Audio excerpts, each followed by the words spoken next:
Hey guys, welcome back to the Readers. I hope you are having an amazing day. Let's get right into the stories. The first one is an entitled people story. Imagine buying a house specifically to avoid an HOA, and then getting a $3,500 invoice from the HOA next door for a community gate you never asked for. I laughed until they installed the gate and cut off my driveway. So I made one phone call that flipped the whole power dynamic, but did it backfire? I've always valued my privacy, which is why I bought a house with no HOA. So you can imagine my surprise when the HOA I deliberately avoided sent me a bill for a gate I never wanted, for a community I'm not a part of. They thought I'd just roll over and pay. They had no idea who they were dealing with. Let me back up and give you some context. I'm a land surveyor in my early 40s, and I know property law pretty well from my work. About 5 years ago, I was house hunting and specifically looking for something without an HOA. I'd heard too many horror stories about power-hungry board members making people's lives miserable over grass height and mailbox colors. I found this perfect place on 2 acres with a charming house that had been there for over 50 years. The best part was that it sat right on the main road leading into a newer subdivision, but my property predated all that development by decades. I made sure to triple-check all the deeds and covenants before buying. My house was grandfathered in, completely separate from the neighborhood association that got built around me in the early 2000s. The subdivision is called the Estates, and it's about 80 cookie-cutter houses with perfectly manicured lawns and identical mailboxes. The HOA there has a reputation for being pretty strict about everything. I'd occasionally see their board president, this woman in her late 50s, walking around the neighborhood with a clipboard making notes about violations. Over the years, she'd tried a few times to get me involved with their association. She'd leave their newsletter in my mailbox with little sticky notes about community standards even though I wasn't part of their community. A couple times she'd catch me getting my mail and suggest I might want to join up for a small annual fee to help keep things beautiful. I was always polite but firm that I wasn't interested and wasn't part of their association. She knew I wasn't a member. That's important for what happened next. So there I was, coming home from work on a Tuesday evening, and there's this formal-looking envelope in my mailbox from the estate's HOA. I figured maybe they were inviting me to some community event or something. Wrong. Inside was a bill. Not a request, not an invitation, but an actual invoice for $3,500. The description line read, Community Improvement Special Assessment, Pro-rated Contribution for New Electronic Security Gate at Community Entrance. I stood there in my driveway reading this thing 3 times, completely confused.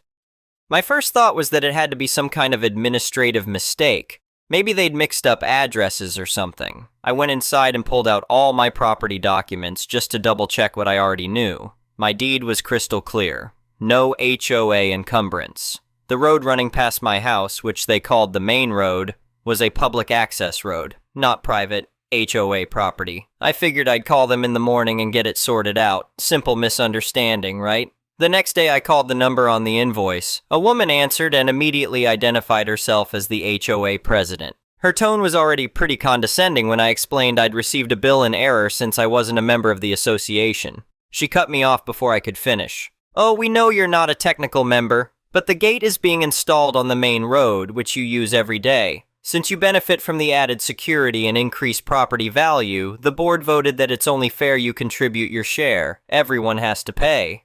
I kept my voice calm and professional. This is where my background in surveying helped me stay methodical instead of getting emotional. Okay, I understand your position. To process this, I'm going to need some documentation from you. Please send me the following.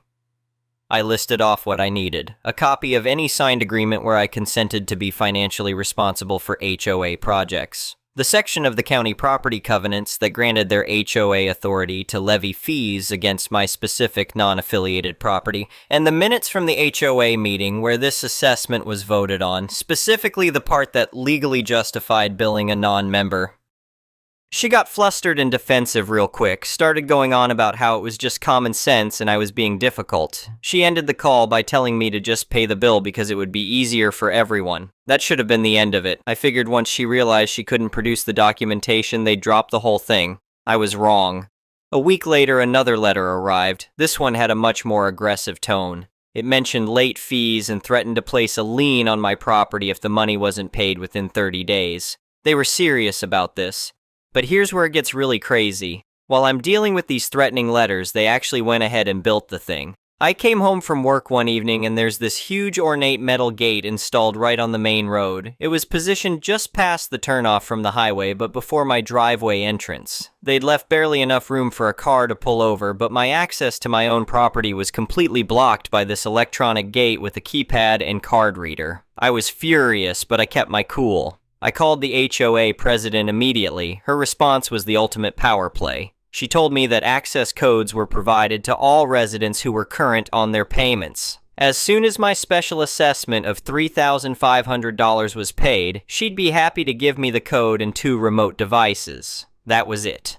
That was the moment I switched from trying to resolve this reasonably to going full nuclear. First thing I did was document everything. I took time-stamped photos and videos of the gate blocking my driveway access. I recorded my next phone conversation with her where she confirmed that my access was contingent on paying money to an organization I'd never joined. I made sure to mention during the call that I lived in a one-party consent state for recording. Then I drove down to the county records office and got certified copies of everything I needed. The plat map showing the main road as a public right-of-way, my property deed showing no HOA restrictions. The original subdivision plat for the estates showing my property was specifically excluded from their covenants. With all my evidence gathered, I took everything to a real estate attorney. When I laid out the situation, his eyes lit up like he'd just won the lottery. He told me the HOA was in massive legal trouble for unlawfully obstructing access to a private residence from a public road and for attempting to extort money from a non-member. The lawyer drafted a cease and desist letter that was a thing of beauty. It demanded immediate, permanent, and unrestricted access for me at no cost, a formal written rescission of the bill and all associated threats, and reimbursement for my legal fees, which had already hit $1,500. The letter gave them exactly 48 hours to comply before we'd file a lawsuit seeking significant damages for blocking property access, plus all legal costs.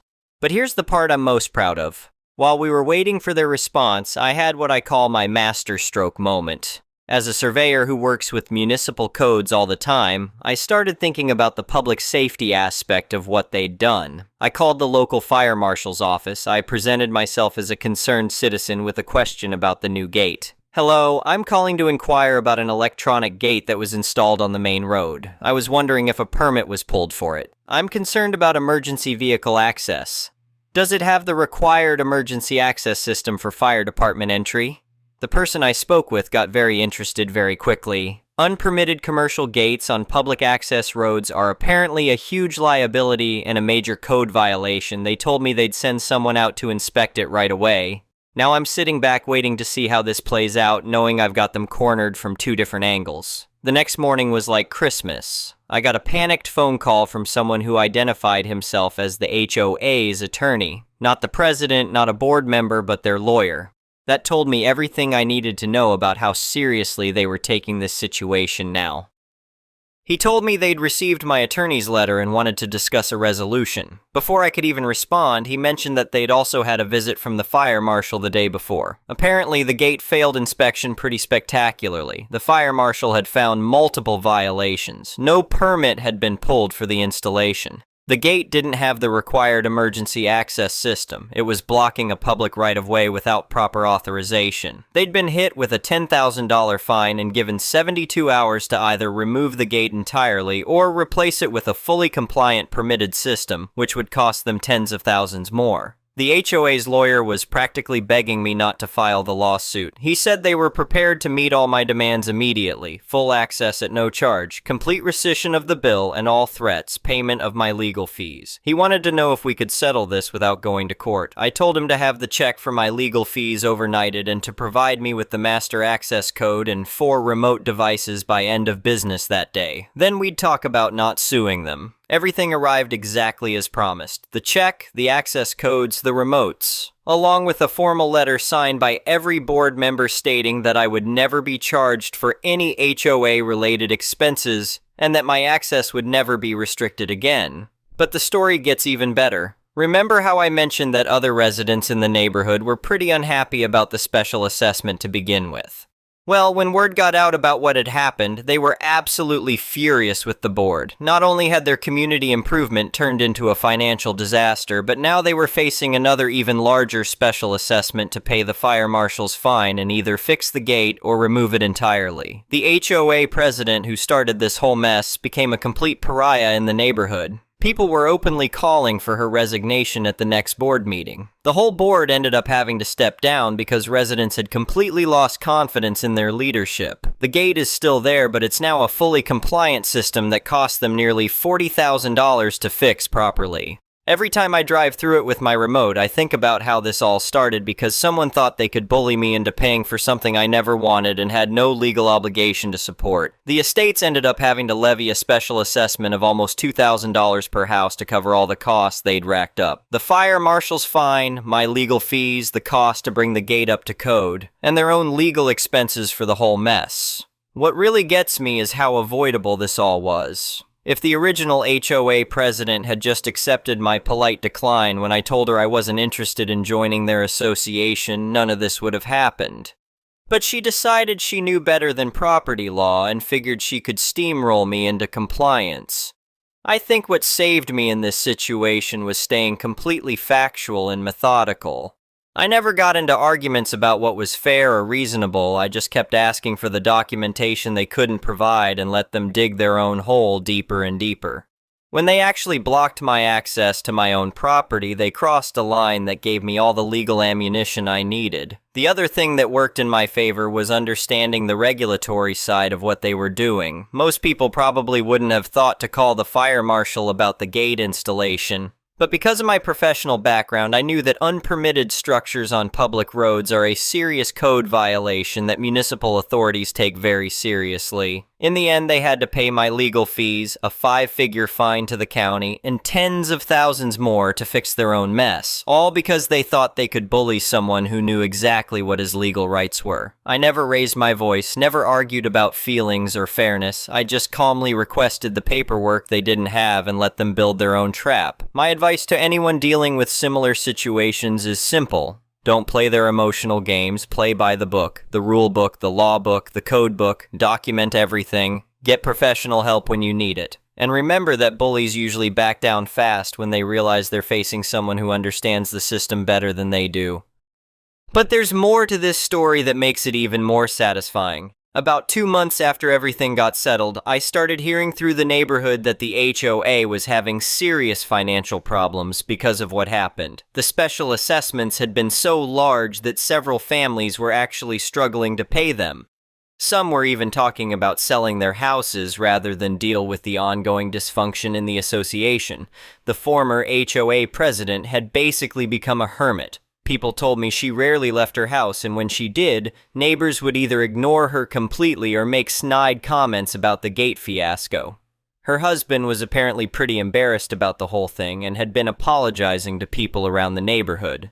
Meanwhile, I'm enjoying my 2 acres of peace and quiet, coming and going through their expensive gate whenever I please, with 0 HOA fees or restrictions. The irony is perfect. They built a gate to create an exclusive community feel, and now I'm the only person in the area who gets to use it without having paid a penny for it. The new HOA board that got elected after the mass resignations actually reached out to me a few months later. They wanted to apologize for what the previous board had put me through and assure me that they had no intention of ever bothering me again. They seemed like reasonable people who just wanted to manage their community without creating legal nightmares. I appreciated the gesture, but I also made it clear that I had no hard feelings toward the community as a whole. My issue had been specifically with people who thought they could ignore property law and basic legal rights to get what they wanted. The new board seemed to understand that message loud and clear. What's funny is that property values in the neighborhood actually did go up after the whole gate situation got resolved. Not because of the gate itself, but because word got around that the HOA had been completely reorganized and was now being run by competent people instead of power-hungry micromanagers. Potential buyers saw that as a big selling point. I've had several neighbors from the estate stop by over the past year to thank me for what I did. They told me that the previous board had been making their lives miserable with constant violations and arbitrary rule changes. When I forced the whole leadership structure to collapse, it gave the community a chance to start over with people who actually wanted to maintain property values instead of playing petty power games. One neighbor told me that the former president had tried to fine him $300 because his mailbox was supposedly the wrong shade of black. Another said she'd been written up for having decorative lights in her garden that were allegedly too bright. These are the kinds of ridiculous violations that make HOAs such a nightmare for people just trying to live their lives. The current board focuses on actual community maintenance issues like road repair and snow removal instead of harassing people about minor aesthetic choices. From what I hear, most residents are much happier with how things are run now. As for the gate itself, it's actually turned out to be pretty useful for the neighborhood. It does provide some security benefits and helps control traffic flow.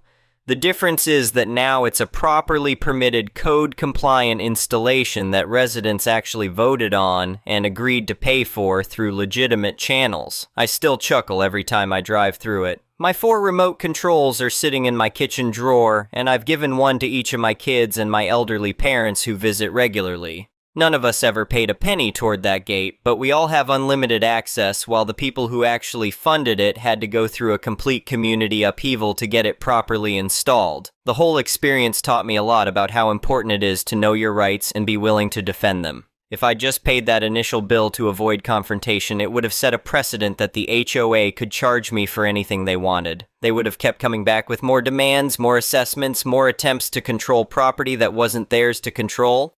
By standing firm and using the legal system properly, I not only protected my own rights, but ended up helping an entire neighborhood get rid of a dysfunctional leadership structure that was making everyone miserable. Sometimes the right thing to do is also the most satisfying thing to do. The financial impact on the HOA was even more severe than I initially realized. About 6 months after the dust settled, I learned from one of my neighbors that the association had to take out a loan to cover all the expenses. The fire marshal's $10,000 fine was just the beginning. The cost to bring the gate up to full code compliance ended up being nearly $45,000 because they had to completely redesign the emergency access system and install proper fire department connections. On top of that, they had to pay my legal fees, their own attorney costs for the whole mess, and additional fines for the delay in getting the gate properly permitted. The total cost to the HOA was somewhere around $70,000. For a community of 80 houses, that worked out to almost $900 per household in special assessments.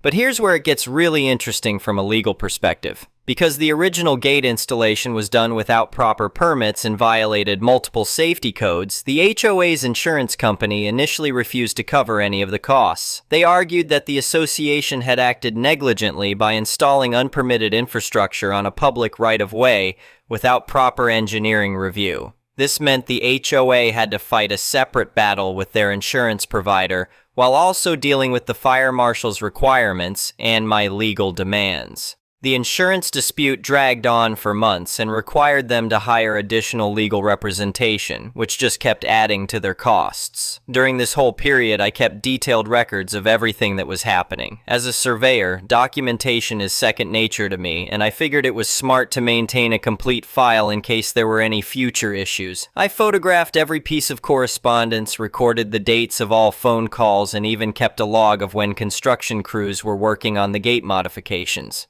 This turned out to be incredibly valuable when the HOA's insurance company tried to claim that I had somehow contributed to the situation by not paying the original assessment.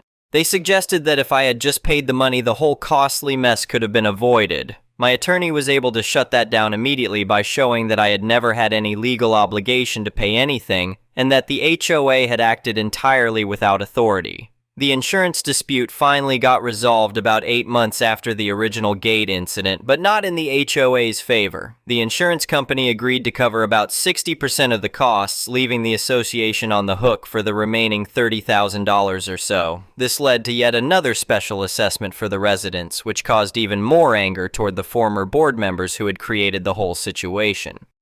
What made this particularly painful for the HOA was that several residents decided to sell their homes rather than deal with the ongoing financial chaos. This created a mini real estate crisis in the neighborhood because multiple houses went on the market at the same time, driving down property values. The irony was that the gate project had been sold to residents as a way to increase property values, but the botched implementation ended up having the opposite effect.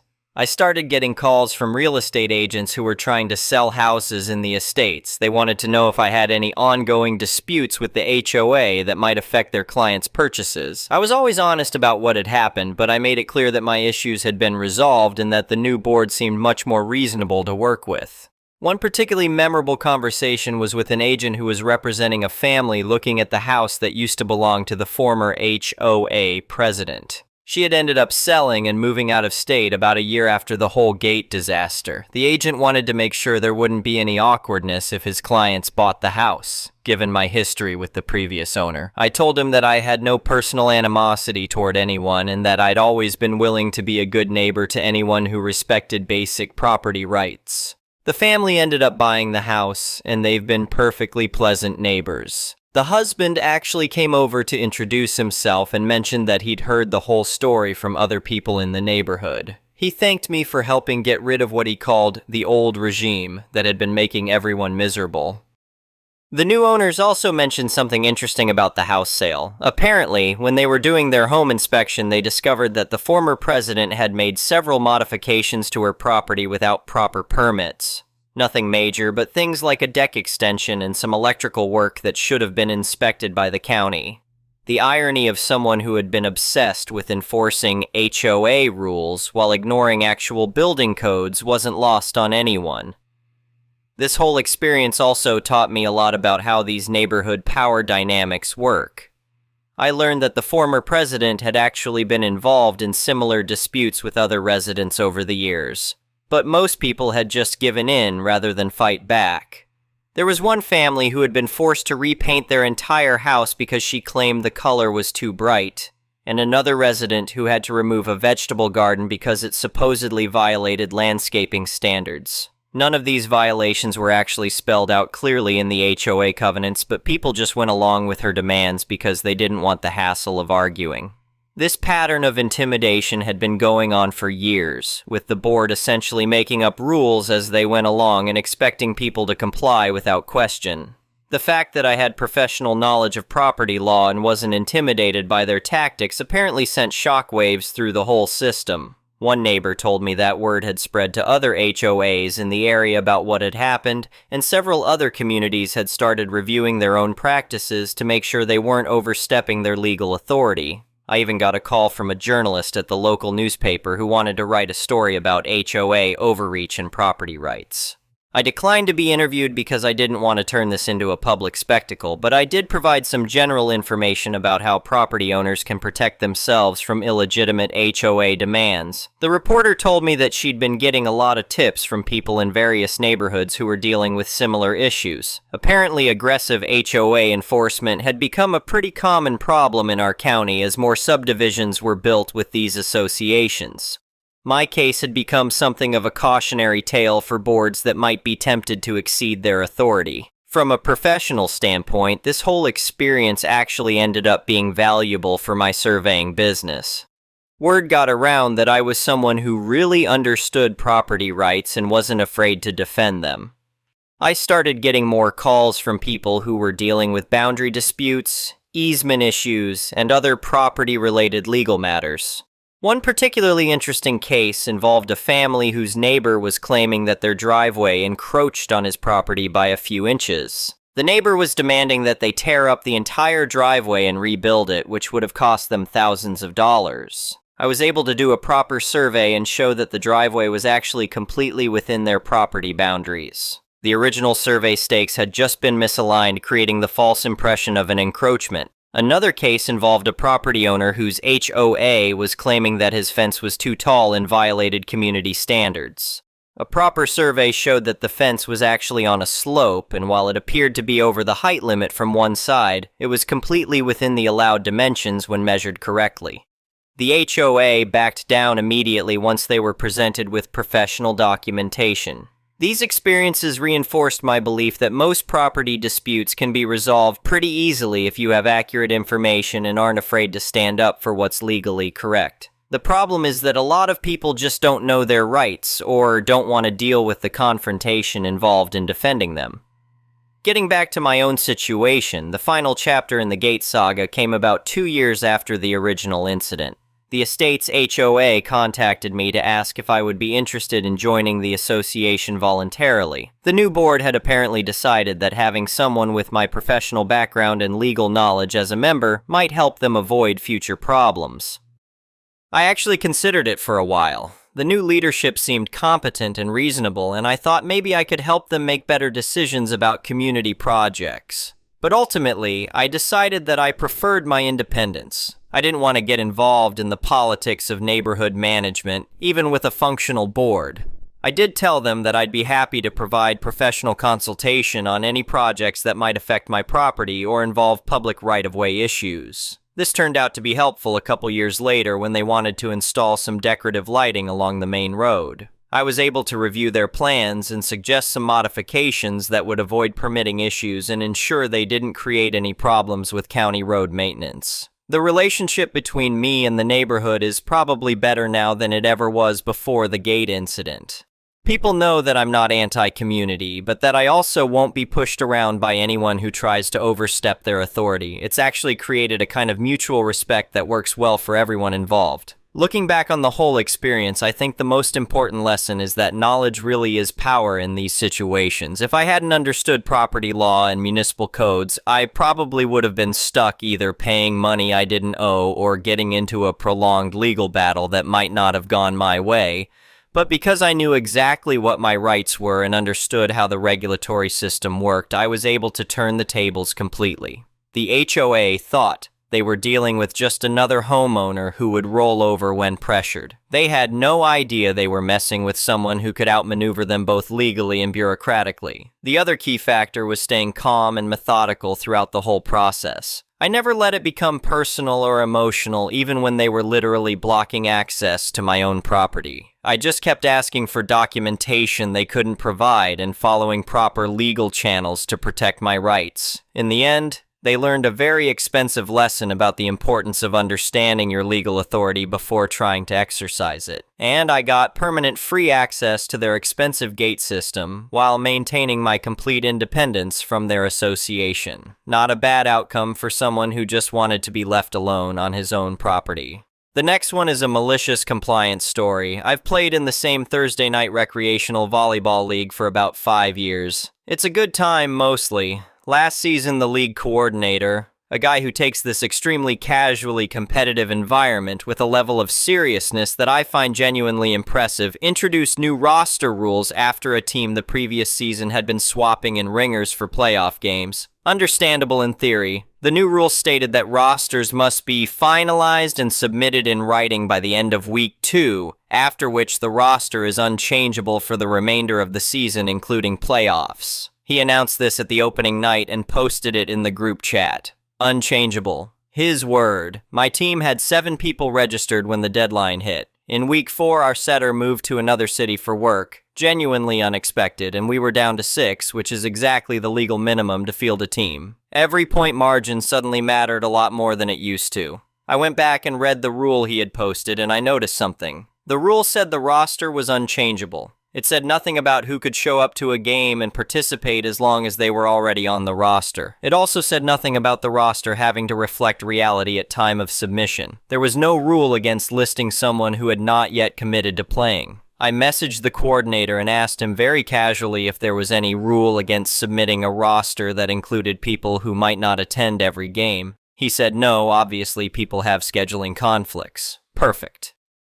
I went back through the original Week 2 roster submission, which I had emailed to him and therefore had a time-stamped copy of, and pointed out that 2 names on our roster were listed with a note saying, "Availability TBD." He had accepted the submission without comment. Those 2 names were guys I'd played pickup volleyball with for years who had declined to commit to a full season but agreed they might come out sometimes.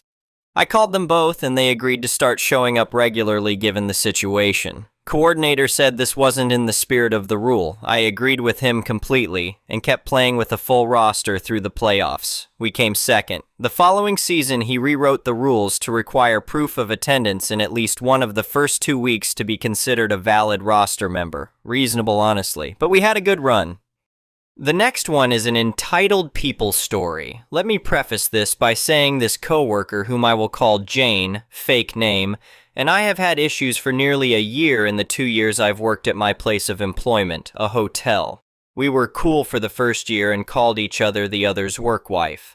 The situation started when my supervisor left for vacation for a month and left me and 2 other co-workers to work mornings, afternoons, and evenings together. It was manageable as none of us called off, but in the month my supervisor was gone, my former work bestie majorly screwed up a bunch of third-party reservations by wiping the cards. Instead of noticing and calling the companies immediately, she left them be, and they were only noticed the next day when I would come in. For a week, I spent at least half my shifts calling the third parties to get the cards. I eventually caught up and fixed the reservations and just mentioned it to her. She said she would be more careful, but still did it repeatedly. When my supervisor returned, I mentioned it to him, figuring he would just tell her to be more careful. I don't know what was said or if he even talked to her, but for the next while she would refuse to talk to me. At first I thought she was just having a bad few days, but after 2 weeks I approached her and asked what was wrong. She said she was mad at me. When I asked what I did, she said she would tell me when she calmed down, but that there were several reasons. At this point, I want to mention I do have a disability that makes it hard for me to pick up on social cues and that sometimes my tone can come across as idioty.